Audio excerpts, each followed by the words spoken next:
Moi, j'avais une petite question, puisque je note que la ville reprend la main sur l'organisation de la fête de la musique. Donc, savoir qui s'en occupait avant. Et une question concomitante qui est liée au refus que s'est vu opposer l'association Luinois en Action d'organiser une fête de la musique à Luynes. Quelle en est la raison? Parce que je déplore encore une fois qu'il y ait beaucoup d'animations en centre-ville et que les villages soient privés d'une potentielle belle soirée. Alors, oui, Laurent, vas-y. Après, je reprendrai Oui, la bonjour parole. Laurence. Je vais m'exprimer en synthèse. On était en réunion publique il n'y a pas si longtemps que ça, je crois bien. Et bien évidemment, je réponds pour lui, hein, bien entendu.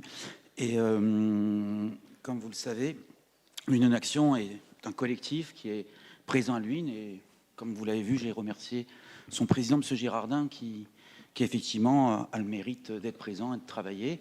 Mais personnellement, j'estime que la vie politique ne se fait pas sur les réseaux sociaux seulement. Il y a aussi des actions à faire concrètes. Et c'est pas la ville qui a annulé la fête de la musique. C'est-à-dire que M. Girardin avait des... Comment dire des... Comment dire ça gentiment? Non, non, non, non, non, non, non, non. Des demandes qui étaient un peu exubérantes et inadaptées. C'est-à-dire qu'il voulait une scène très importante. Voilà. Alors, je ne reviendrai pas sur des choses, j'ai pas envie de faire de polémique, parce que, comme je vous dis, je suis très content que ce monsieur travaille sur Luynes et pour les Luynois. Ceci dit, la ville a fait des propositions. A fait des propositions, sachez-le, avec des chaises, des tables, mise à disposition de l'espace public. Il faut aussi savoir que l'an dernier, en 2022, donc, la fête de la musique a eu lieu à Luynes. C'est M. Gerdin qui a fait beaucoup de choses. Mais sachez que nos services ont dû intervenir après 20 heures. La chef de service du service événementiel, ainsi qu'un de nos directeurs, parce que on nous avait menti sur la présence de food trucks. Donc il y a eu un problème d'énergie et de disjoncteurs. Donc il y a eu 1 heure et demie de travaux supplémentaires par rapport à ça. Donc je pense que c'est effectivement très bien de vouloir animer un village, et c'est fondamental. Moi, en attendant, je pense qu'il faut rester mesuré et il faut que les demandes soient adaptées. Alors comme vous a dit Madame le maire,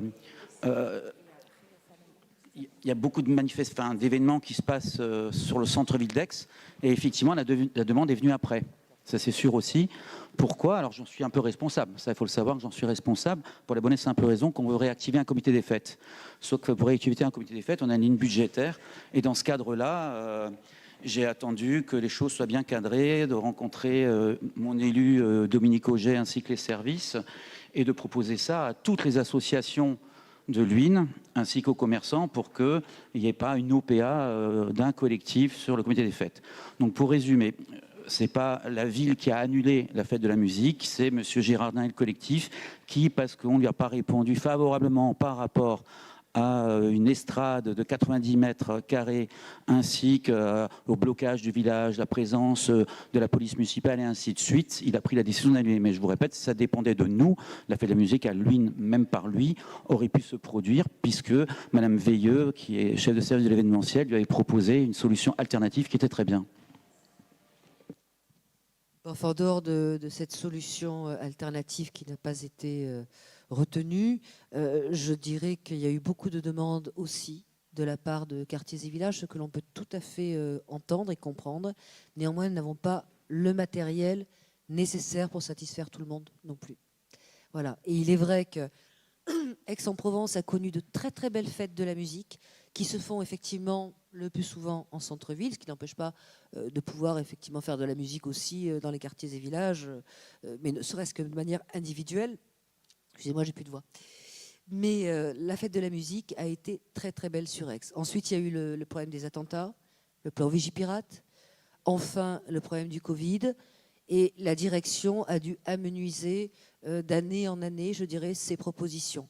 Cette année, nous avons une jolie proposition avec 4 scènes, et j'espère que d'année en année, on pourra revenir effectivement au niveau que nous avions il y a 7-8 ans.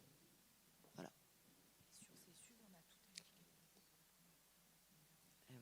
Et Christelle Prioux me faisait remarquer à l'instant que sur ces suites, par exemple, on a tout territorialisé la semaine dernière. Voilà. Donc, vous voyez, dès qu'on peut effectivement sortir d'un centre-ville qui, en même temps, concerne tous les Aixois, eh bien, nous le faisons.